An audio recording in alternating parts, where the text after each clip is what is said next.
Welcome again to Imago Spiritual Learning and Wellness. Um, just some thoughts today about crisis and um, and what to do.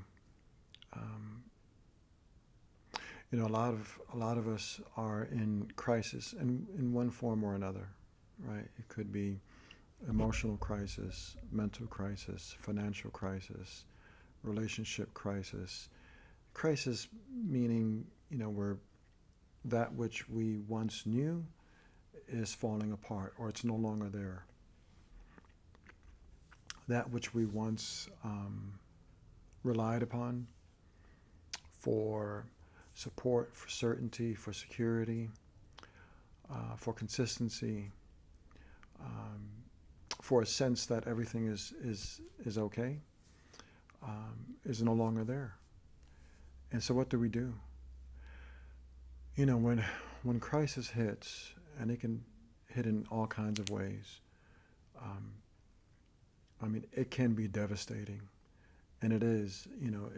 It's destructive because what we once knew, what we were holding on to, what we were relying on for, just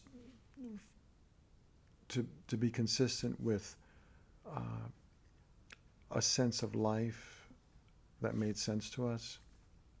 When crisis hits and it destroys all that, that's what it does. It destroys. And however, in that destruction, and we see this pattern play out in nature, we see it play out in our lives. Um, when there is destruction, there is also the balance. And the balance to that is creation. Old things must die for new things to be born. And that's really real, folks. That's just part of the balance of life. When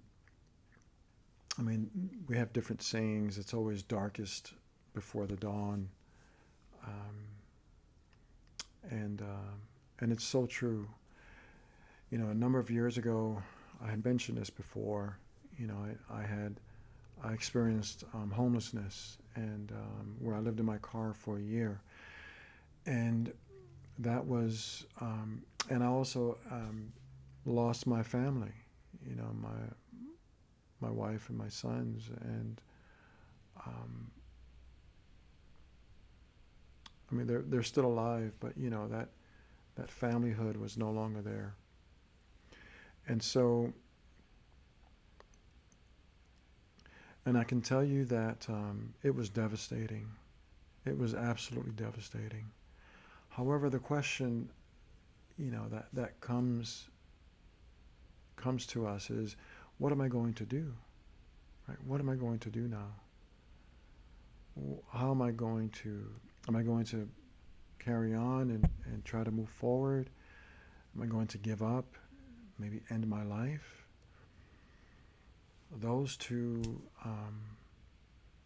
extremes, to carry on and move forward or to end life, um, it can really happen.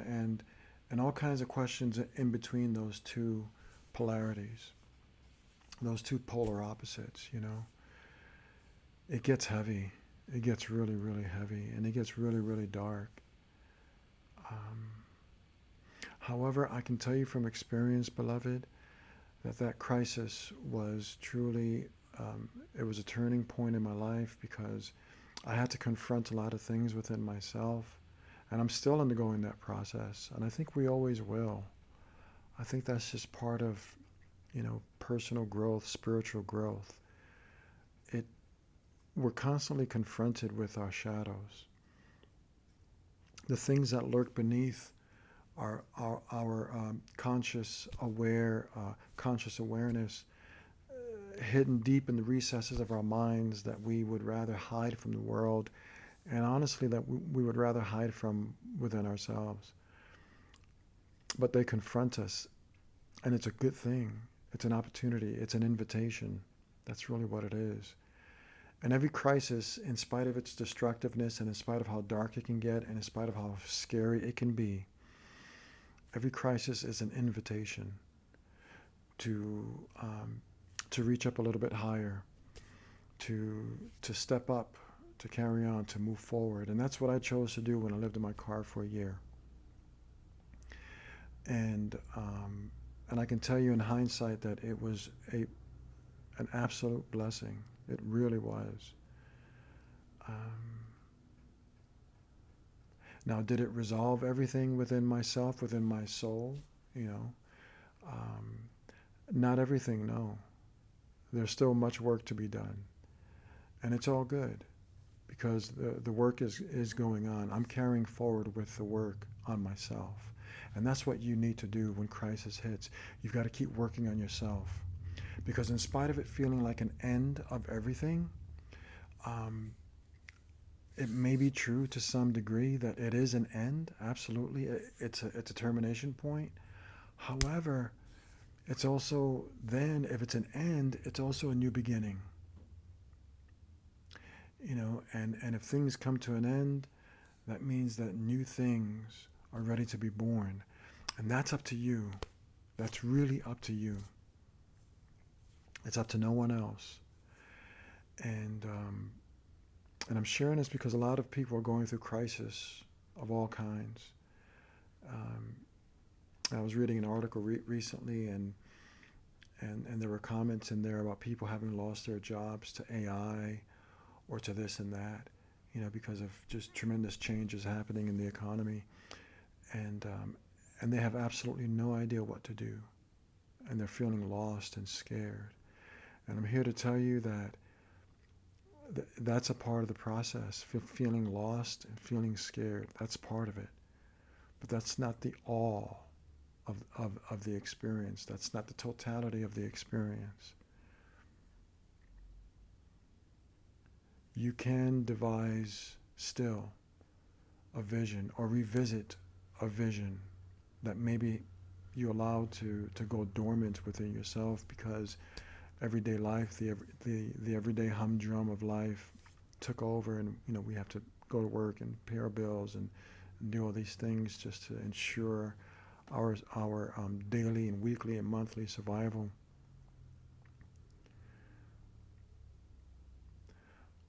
But it's a great opportunity to tap into that vision again, to tap into that dream, to tap back into your heart, into your soul,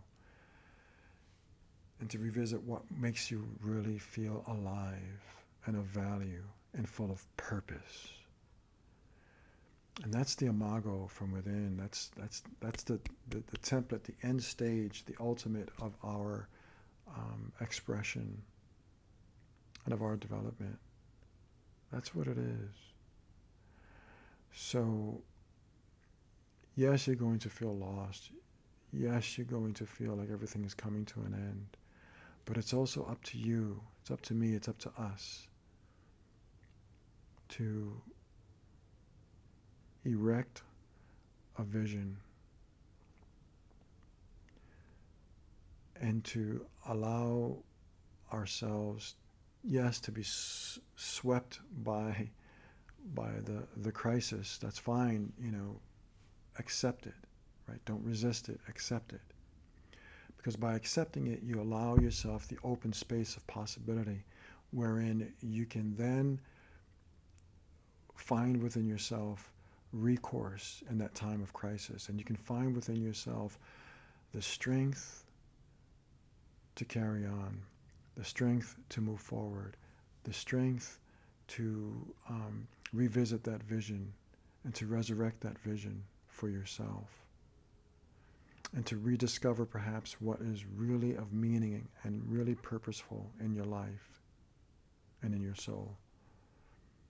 And crisis can do that for us. It will do that for us, depending upon how we respond to it. If we allow ourselves to get completely overwhelmed and overcome by it, you know, that's where things get really, really rough. But you know, in the Bible, and whether you believe that the Bible is true or not, it really doesn't matter whether the stories are true or not. I mean, I myself am of the mind that there's a lot more myth to it, and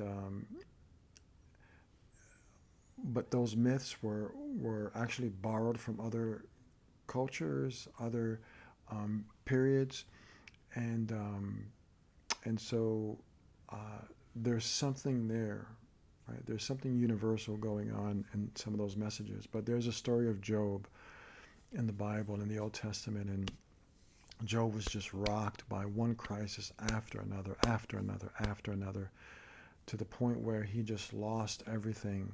He lost his children, he lost his possessions, he lost the way of life that he knew, he lost his health, he was afflicted with all kinds of trouble and tribulation and disease, but still he held on to, in spite of his tremendous pain and suffering. And this is just, the lesson that we can gather from it. He did not curse. He did not curse God, if you will. He did not curse Creator. Did not lay blame on on God. Did not lay blame on life. He accepted everything, and he fell into deep silence and solitude. And the solitude was deepened also by the fact that his wife was really kind of, nagging him, if you will, to curse God and die, just to end it all. Bring your life to an end. It's over.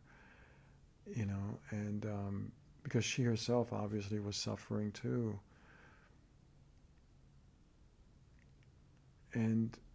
But Job didn't. And I'm telling you that you don't have to be overcome by it, by the crisis.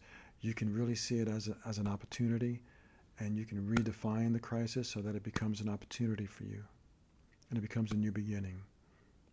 But you've got to be willing to take that one step at a time, just 1 foot forward. And that's what it takes, beloved. And it takes a deeper conversation within yourself, a deeper dialogue within yourself, a deeper communing with your inner self, and with whatever it is that you deem to be your source of power and strength and comfort and guidance in these times. Whatever that is, you've got to lean hard into that, much harder into it. And ultimately, it's within us. It really is within us. And I'm telling you that from experience. So I'm sharing this with you because in case you're going through something, or you might be going, or you maybe will go through something perhaps in the future, in the near future, in the distant future.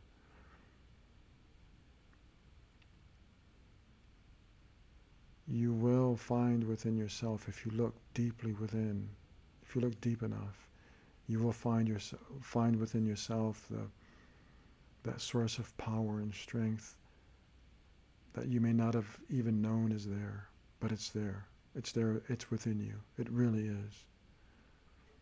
So I just wanted to share that with you, just as a bit of encouragement,